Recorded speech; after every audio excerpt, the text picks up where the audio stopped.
Welcome to Maker Camp. It's the first day of Fun and Games Week. Step right up and be amazed by the human pinball machine. Be thrilled at the dazzling high striker and listen to the sounds of the Treadmill synthesizer. Fires, lasers, and robots and more await at the Two Bit Circus.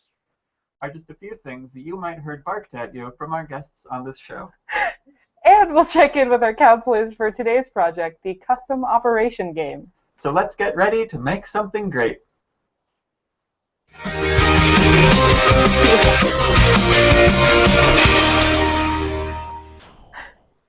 Welcome back, counselors. I'm Camp Director Paloma. And I'm Camp Director Sam. As always, we look forward to hearing your questions, so please post them on the comments bar during the show. And we're going to go ahead and check in with our counselors and see what they've got for us today. Hi, counselors. Hey, Paloma, how are you? I'm Counselor Sandra. And I'm Counselor Pierre. Hello. I'm going to show you what you've been making. First, at the Create Space at the Middleton Free Library, they are making zoetrops. Wow, those look really great. And Yeah, it's a really great first project. It's really simple, and it's got a really fun result. Exactly. Yeah, you just rub that around. It looks great. Yeah. And then here is a robot arm in development at the Gum Springs Computer Clubhouse. Yeah, robot arms are it's a little bit challenging, but it looks like they turned out really great, and I love seeing those Maker Camp shirts.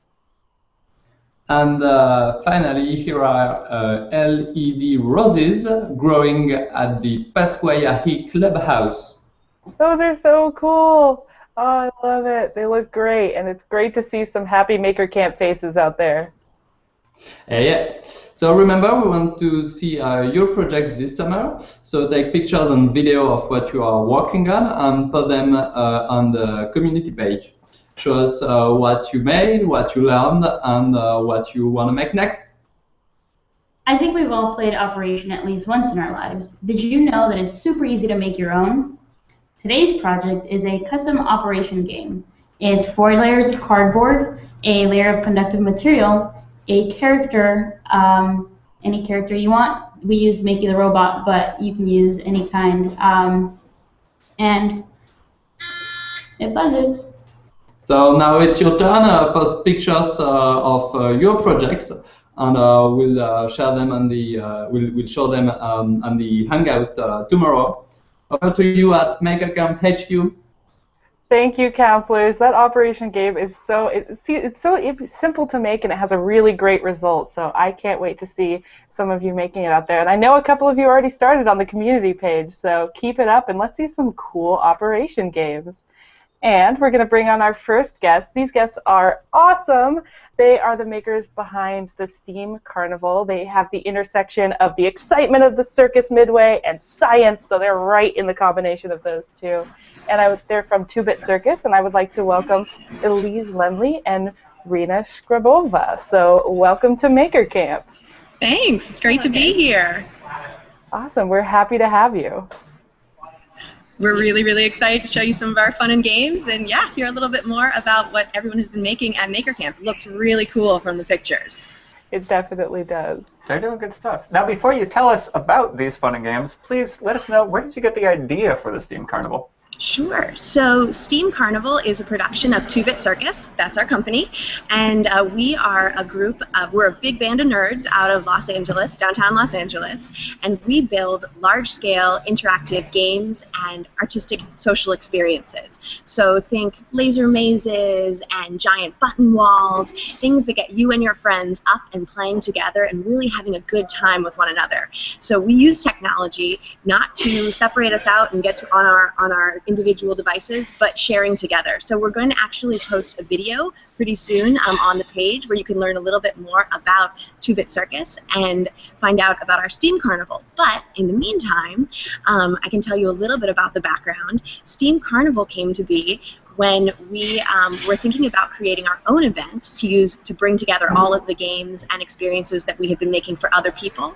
And we were thinking about a theme for an event, and we did a little bit of research and found some really kind of sad statistics that people, and especially kids, didn't seem to be as excited about engineering and science and math as we thought they could be, because we love science, we love tech, we love art, and we were like, well, what's going on? Like, if science and engineering are so cool, and how come kids these days don't seem to be as interested in it? And we know that's not the case with Maker Camp, but we wanted to see if we could get other kids who maybe weren't, who thought, oh, math isn't for me, science isn't for me, show them all the possibilities that being an engineer could look like. So we found an acronym, STEAM, which stands for Science, Technology, Engineering, Art, and Math, and decided to use this theme to create a reinvented carnival. And thus STEAM Carnival was born. So this is not your typical carnival that you would have been to in the past or maybe seen on TV. This carnival has robots, laser, fire, all sorts of really cool high-tech and low-tech games and experiences, all designed to inspire kids like you all to pursue engineering, technology, art, design, whatever you may find. That's fantastic. Yeah, it's great. And you know what? Your shop looks so cool. I'm so excited. I mean, there's so many interesting things behind you. Can you walk us through some of those things and show us what you've got going on? Absolutely, with pleasure. Yeah. So we can first show a couple of prototypes for our games, because our games are these large things that are actually hard to show at a small screen. But so we started out with small prototypes that are manageable and kind of I can line up on my desk and work on them. And so first we got this little guy, which is a salsa bowl covered in a food container. So this is one of 6 tiny prototypes we made for a game called the Human Pinball. These are for really small humans. They're like this big. So what we will have in this game is 50 big things that light up, and they're all in one area, ribboned off, and so it's safe. So you run into this thing, and you're red, and you're seeing a lot of things going on in different colors, and you're trying to hit all the red ones and get as many points as you can, competing against a couple of other players in this area. And so first we had to make sure that we can get 50 things to talk to each other all at the same time wirelessly, and so we're building small prototypes to work on that first. And then from that we go on to the big ones, which you can hopefully see over there. At least you can knock it. So wait until it goes on. Okay. They're a little. I think you might need to move the camera a little bit, because yeah, there we go. Very cool. Okay, so next time it goes on, Alicia's gonna hit it. Ready. And yeah, wait, gotta go harder. Yeah, and so it goes off green. This is basic testing code we got there, and so we have you might see like there's 4 of them, and we're kind of testing out how it is to actually physically interact with these things. And when you're knocking, is it going to hit you back in the face, or are you safe, and how to do this in a sort of good environment. Then it moves from human pinball to human dodgeball. Yeah, so you're in there running around, and yeah. So that's that. Then we have a different prototype. This one? Yes. Yeah. Well, this isn't actually a prototype. Yeah. So this is a game called the Treadmill Synthesizer. It's not a game yet. It's like an artistic experience that we have. So what goes on here is, as you can see, circles of color are going by. So what's happening is these are different notes that you can play with the synthesizer. So different colors are different instruments, and the positions are notes. And so what you can do is recompose what's playing as the treadmill's moving. Can you guys hear the music? Yeah. It's a cacophony right now. Weird. We've gotten a happy birthday going there. There's a guy who was playing with this that was really excited to do the Legend of Zelda theme on it, and he managed to do it. He was there for like an hour doing this. And so, yeah, we have different. Sure, it's a little crazy. It's a little crazy. We can't take too long of playing this because you can go crazy. Yeah, it's very visually interesting though. Yeah, you can also do like compose a picture. We've done like a house and a cloud and a tree, and then see what that leads to. Yeah, you have to race against it, and you can sort of. So the way this works is there's a camera in there, and this is all done through computer vision. We're reading the position and the color, and based off that, playing the sounds. Yeah, so that's our Treadmill synthesizer. And I love it. Yeah, that's great that you can be like try to match a current song that you know, Yeah. or go for a picture, or something in between. It's very cool and open to a lot of really intriguing options. yeah, it's lovely to see people sort of come up to it and try to figure out what to do, because we don't have any sort of rules or directions for this, and so they're just like, what are you supposed to? Oh, okay, let's do something crazy. Let's spell out words and write yes on it and see what that sounds like. And race against it as it's constantly moving into it. Yes. It was Yeah, fun, I gotta say. Yeah, and so, okay, here's another one that we've got for you. I'll start with a small prototype of this. Let me... Do you want me to give a little bit of background on this one? Yes. Yeah, so a lot of our games, we have games that are totally new and very, very different, like that's something you've never seen before, like the Treadmill synthesizer. We also create new versions of old games, so games that you may have seen at a carnival, but maybe you've kind of gotten sick of them, or they may need to be reinvented. So I don't know if I'm sure many of you are familiar with that old High Striker game where you hit the target and it says how strong you are. Well, we thought, okay, that's cool, but we can make it way cooler with some lights. So we decided, go ahead. So we actually we started out with a even crazier version of this, which uses a Jacob's ladder, and you've got 10,000 volts going up, and actually see it. you can sort of see it in the corner. Oh my goodness. That's the most dangerous and crazy thing in this workshop. Yeah, those are a little bit dangerous. Yeah, and so 10,000 volts is not something you always want to bring to a party, and so we're like, okay, depends on the party. That's true. Yes, sometimes you do, which is why we have one, but sometimes you want something safe for like people. Crazy in the background, but yeah, so we started out with a small one of these, again, building a prototype, making sure all the electronics work, and then we just do the same electronics with like more LEDs and more lights and more sounds. And so this is how we started, and you can see that was a bad hit. This is a little better. I'm getting there. Yeah, and so we have this little tiny hammer, and now I'm actually going to use this hammer to... In the back there? Wow, that's huge. How tall is that?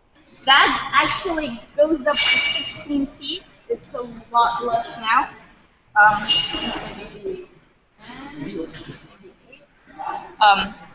So we'll test Rena's strength right now. And so this is scaled down.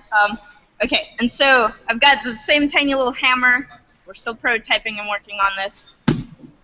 And woo! I made it all the way to the top, and there's crazy lights. Yeah, and so... Do it once more. Once more? All right, and you can high five. Here. Okay, we're going to high five. Okay. Yay! Eventually, this is the hammer that we're going to be using. Very But nice. this one is not hooked up yet, so we're still using the prototype. So yeah, so right now we have a fun little wire running all the way out there, and yeah, we're working like furiously on getting this wirelessly connected, and just a giant Thor hammer that we have, so that it's not that you can really hit this thing, not sort of clap at it.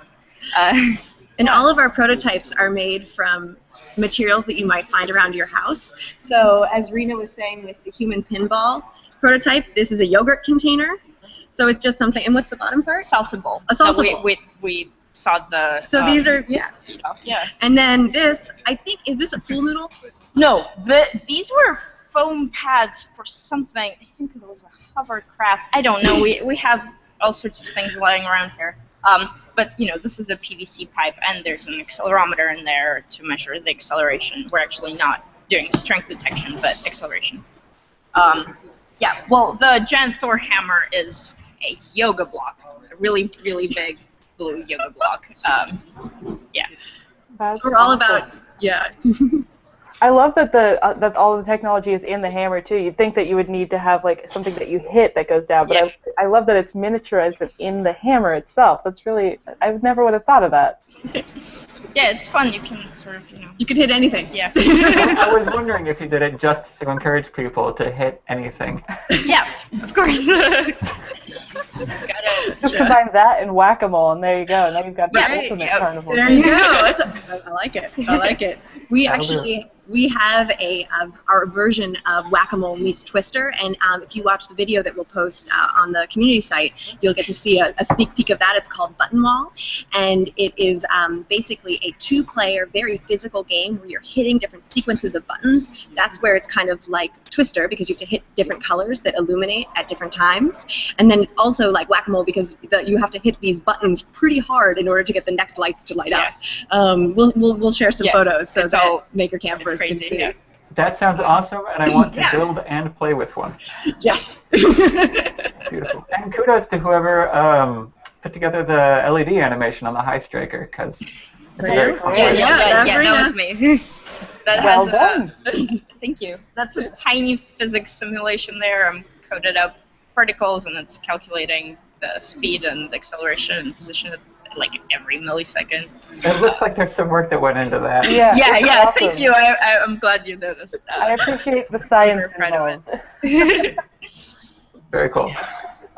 Speaking of the science, I guess, you have a very wide range of skills all coming together to create this ridiculous thing that you two and more people have been involved with. But could you each tell us how you ended up doing what it is you're doing? Okay. So I actually don't have, my background is I was always a maker. I was always building things, and from the age of probably when I was in kindergarten, I was starting to make dresses out of paper with the stapler. They did not hold together very well, but that was my first making experience. I was always trying to create with what I had around my house, be it scraps of fabric or toilet paper rolls or you name it. I was trying to make something, to varying degrees of success. But it's still a lot of fun. And so when I was trying to decide after college, I studied theater in college, of all things, and did costume and set design, which was, again, doing some making and creating. But after college, I decided to take a totally different turn, and I wanted to go back to playing with all of these great materials that I love so much, so I decided to become an elementary school teacher. And so that was really great, because when you're an elementary school student, and also the secret is as a teacher too, you get to play and make all the time. So while I was teaching, I got really excited about using art to teach science and math and technology, and seeing how for some of those kids that maybe weren't as interested in STEM or STEAM's topics, they could, through the inclusion of art, have a lot more fun and see those points of entry. So then I went to graduate school to study arts and education, so that I could do more curriculum and develop more exciting projects, just like what Make does, to get kids excited about these fields. And after I graduated, I found Two Bit Circus, which was wonderful, because here I get to merge my love of teaching, of education, and also of wearable electronics. My other job at Two Bit is to develop all of our wearable prototypes, which is so much fun. So I get to take LEDs and put them into skirts and into hats and into all sorts of fun and exciting. I think they're fun and exciting projects. Yeah, okay, so I also started as a kid. I don't remember when I wasn't making things and like crafting stuff. I remember as a little tiny, maybe 5-year-old, my parents taught me how to put a 3D cube together out of paper, which was made me really excited. I don't know why. But yeah, so I was crafting. I sort of, on one side I was drawing, I was making friendship bracelets, which evolved into sewing and kind of making things that I like, a lot of bags that I've sewn over the years. And then aside from that, in school we had sort of engineering club where we would compete against other high schoolers in things like making balsa wood bridges and different trebuchets and things. But that was a little hard to do because we didn't have teachers who knew exactly how to do this. We were sort of figuring out on our own how to build this and throw it together. And I was also interested in, this is weird, I got from computer animation into programming. And so in high school, last year of high school, I built my first robot, which was just a wall-avoiding robot with an infrared sensor, quite a normal beginner project. And so from in university, I go to University of Chicago. I'm a computer science student, and so there I've got the theoretical and programming stuff going, and I just really still like making things and putting circuits together. It's like a puzzle for me. I really love it, and sort of soldering and gluing and welding I like putting things together. And so there I found Two Bit Circus, which was fun because I'm also in a circus troupe back at my university. We have student circus troupe. Yes. And so I was like, oh, this is called a circus. There are a few circus people working here doing robotics and doing programming, and sometimes you get to sew, and I can learn how to weld. This is perfect. And so I've been working here on and off for a year. That's so cool. It's we've been hearing that story a lot from makers, that they have all these crazy weird, well, not that story specifically, but they have really weird broad interests, and then they found the perfect thing to bring everything that they like together. Like with nervous system, they were like, I like biology and programming, so I started to design things that look like biology and 3D print them. And so you like circuses and robots, so you went to a robot circus. You ran away to the robot circus. Yes. I love that. And it's so inspiring that, every maker can really relate to the, I've always wanted to have hands-on, even if it's something as simple as, just drawing little bits in the side of your notebook all the way through to creating robots. Everybody has that passion for, having something in your head and making it in the physical world in front of you. So it's great to see that continues with this hangout, and that you guys are so interesting in the way that you make things. I love that. We have a lot of fun. Yeah, and you have so many different disciplines that you cover there, and it's not just electronics, but you also mentioned that you work with fire, that you work with all these different art, sound, music, all these things. So how do you bring that into your own making, and how can you inspire our campers to bring that into their designs and projects at home? Well, I would say that play is really important, and not to be afraid of breaking things or making a mess or trying something new. We are always prototyping here. It is a long process from having an idea to then making the first version to the second version to the 8th version every time, and I really believe personally in productive failure. So making a big mess, failing big, and just playing around and learning something new. I think that there's always a really rich opportunity in that. Yeah, and sort of going in, I found that if you've got a hobby that you don't think has any sort of connection to anything at all whatsoever in your life, you will still have a different lens that you're looking through. So if you're a musician, you're just going to see things different. You're going to see programming and math differently from someone who doesn't do music. And so you will just go after things that you like and enjoy, and then one day something will click and you're like, oh, this is kind of like that other thing that doesn't look like it's related, but I can totally make it work. And we sort of all the time go like, wouldn't it be cool if you do this and put it together, and that should be a fun game, right? Let's do it. That's how that's how you can do it.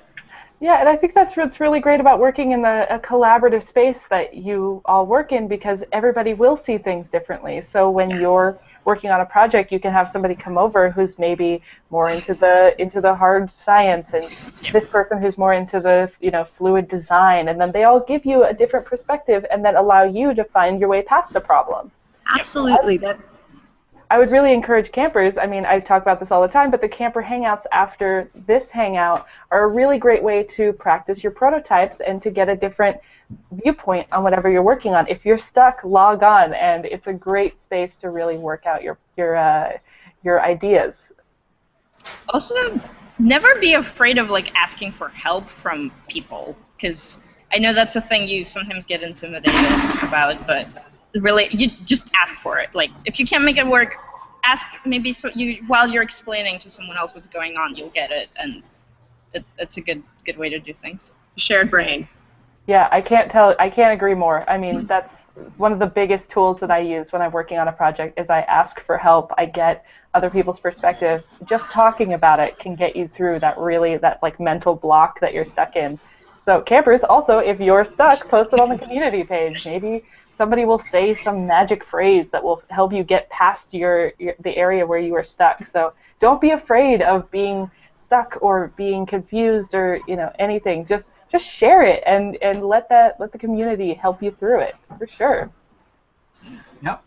Once again, guys, thank you very much for being with us today. I want to encourage you to stick around because we're going to have camper questions for you in just a minute. And in fact, we will come right back with those after this. Great. How you doing?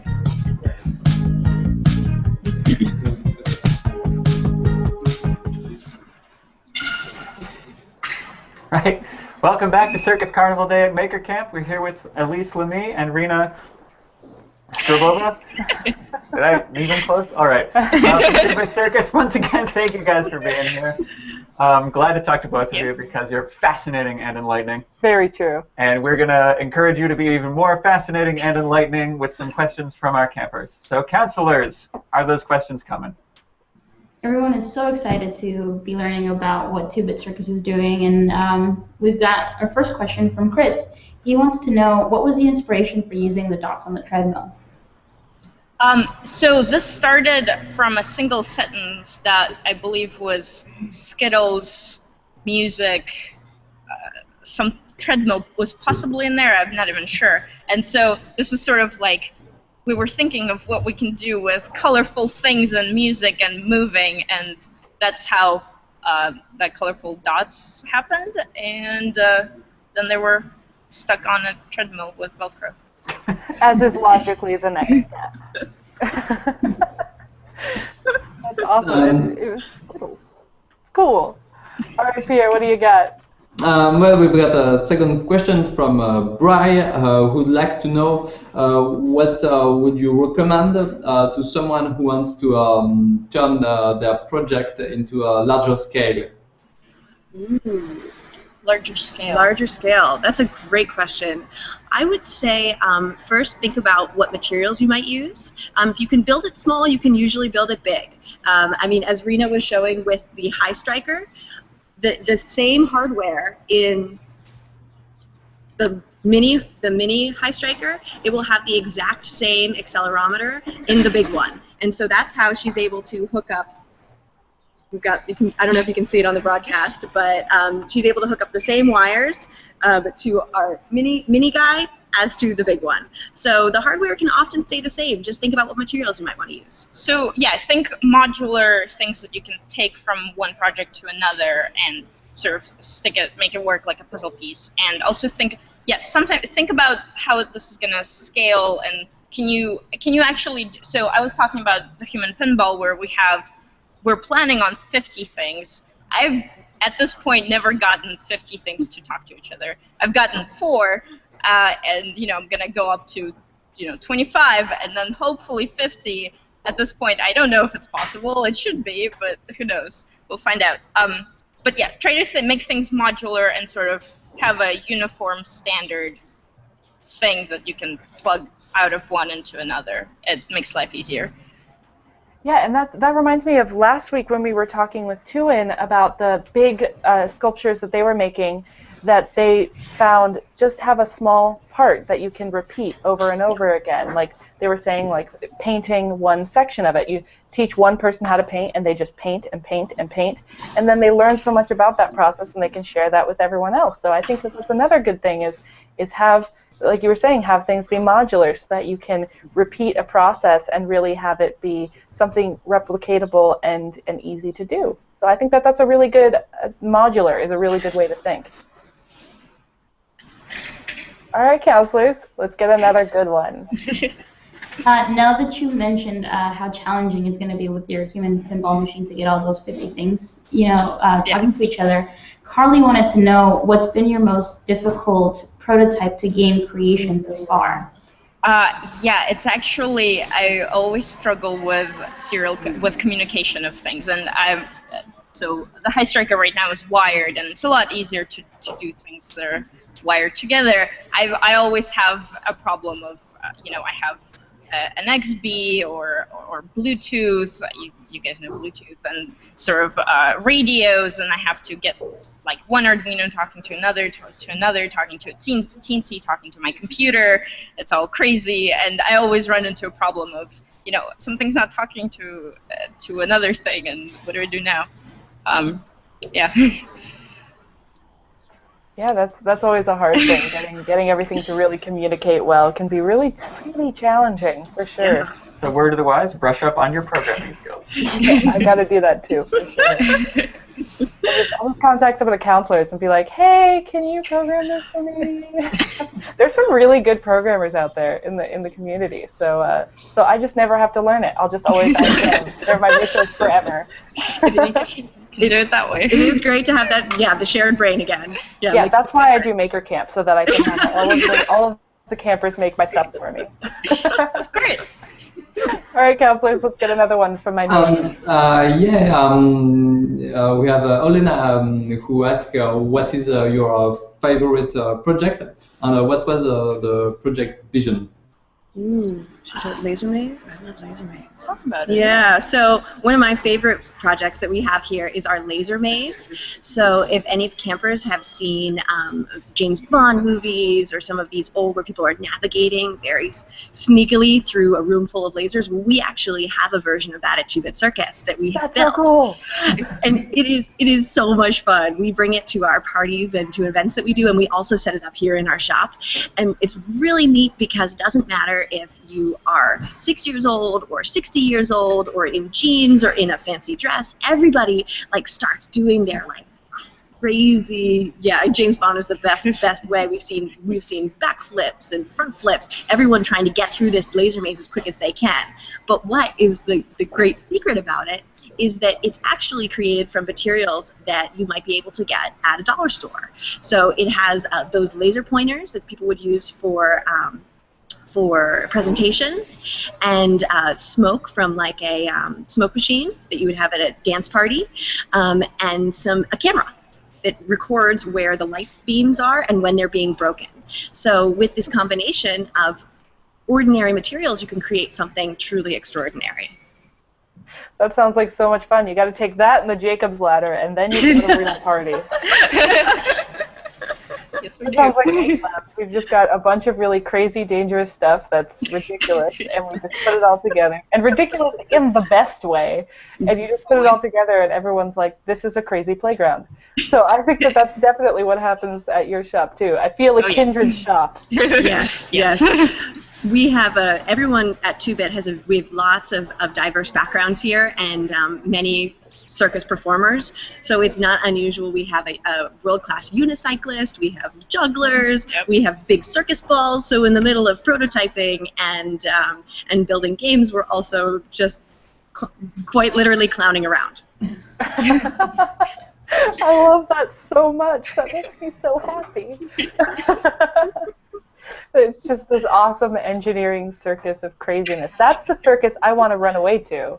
I'm going to get on a train, even though we don't have them here, and I'm going to find a train and take it to a circus. Build a train. I'm going to build a train, hop on it, with a stack of everything that I own on a stick, and then I'm going to go to your crazy awesome circus. We Well, we live next to a train station. So. yeah, we're actually right there we next go. to a train Yeah. depot. So, and actually, our first Steam Carnival will be in Los Angeles this October. So we'll be posting our website, which is steamcarnival.com. But if any of your campers are in Los Angeles or in the area, we'd love to have you come visit us at the end, October 25th and 26th. And then we'll be coming up actually towards Maker Camp to San Francisco next year. And then hopefully all across the country. That's our plan. Awesome. Okay, it is on my calendar. And campers, if you go, make sure you tell them that you got there from Maker Camp so that they know that you're one of the cool people. All right, counselors, let's see if we can get another awesome question in from the campers. Yeah, Michelle wanted to know, how can campers make their own circus? Well, there are some great tutorials online at different maker sites, like at Make or Instructables or Adafruit or SparkFun. They have a lot of great game tutorials and game. We're actually also creating some of our own curriculum. It's not ready yet. We have one curriculum that is ready in wearable electronics, but soon we're going to be having game versions of our games that kids can make at home. So that's not ready yet, but in the meantime, there's some amazing resources out there from Make and from our other friends in the Maker community. Sounds good. Campers, stay tuned for those really awesome tutorials, because I'm going to be watching out for them. You've got to make them. That's not going to happen. Thanks, Sam. All I'll right, make them for me. and then I will steal them. All right, counselors, let's see if we can get another awesome question. We have another one from Carl who asks, do you ever take your games on the road with your circus? And how can I see your circus? So we do actually do several events. There's been we've showed up at maker fairs and different parties sometimes. We have, again, it's easiest to, if you're in LA, we'll do an open house and do a tour and run through things. But yeah, we do pack up these things and put them in a van and hope everything survives when you get wherever we're going, and have to troubleshoot. And yeah, that is a thing that we do. If you go to steamcarnival.com, we also have a Steam Carnival YouTube. You can check out some more of our games in action there. So even if you're somewhere other than Southern California, if you're I know that maker campers are all over the world. So even if you're quite far away, you can still experience our games from afar. Great. Yeah, I'm definitely going to check out the YouTube page, because I'd love to see the stuff a little bit closer up, for sure. And so, counselors, let's see one more. Yeah, we've got a question for Rena, actually, and this is going back to your childhood.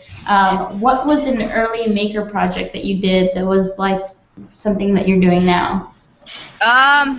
Let's see. Don't need anymore. I still glue a lot. Sewing is a thing that actually started pretty early. I had a Barbie, and I would, learn how to make pants for it, and that was a hard pattern actually for like a 5-year-old. Yeah, I think sewing is the one that's been with me the longest, and I get to do wearable technology and like stick LEDs and sew it all together. Yeah, my hair. Actually, hair wraps I have a lot.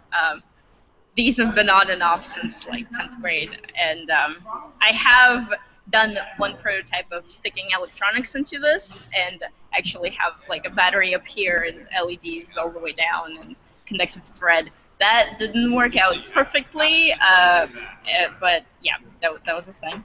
It looked pretty cool. Sounds like it. Much more socially acceptable than the glass projects. I kid.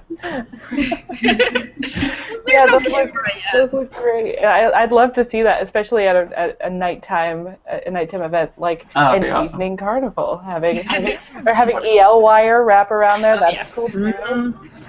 We put EL wire. We have some jumpsuits that we wear, or work suits that we wear sometimes when we're at events, and we have one where everything is tricked out in EL wire. We love our flashy wearables. Lights are always good. And Finally, we have another question from Jasmine, who asked a very important question. Where do you get your ideas for your new prototypes? And well, what inspires you to make things? Sure. So we sometimes just discover a new thing that we didn't know is possible. Like, oh, a leaf blower and a ball, that looks kind of cool. You can make it bounce, and then let's make a game out of it. Or, you know.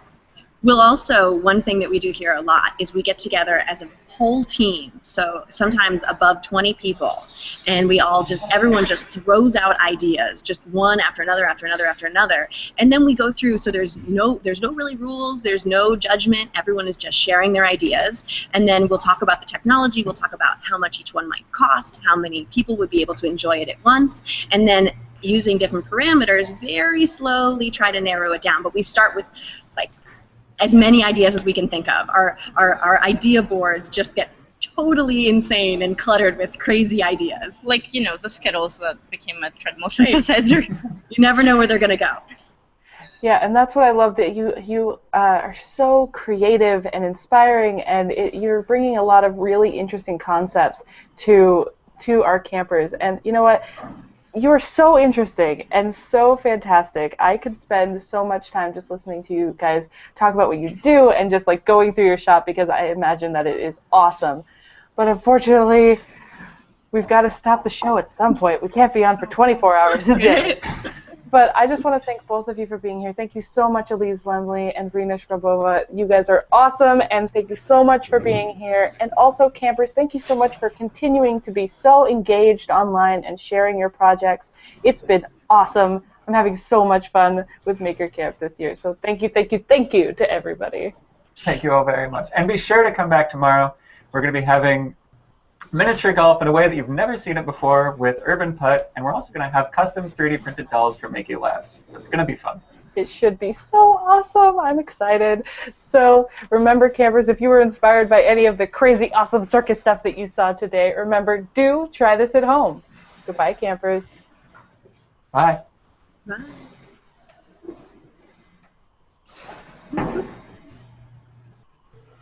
Keep waving, I don't know.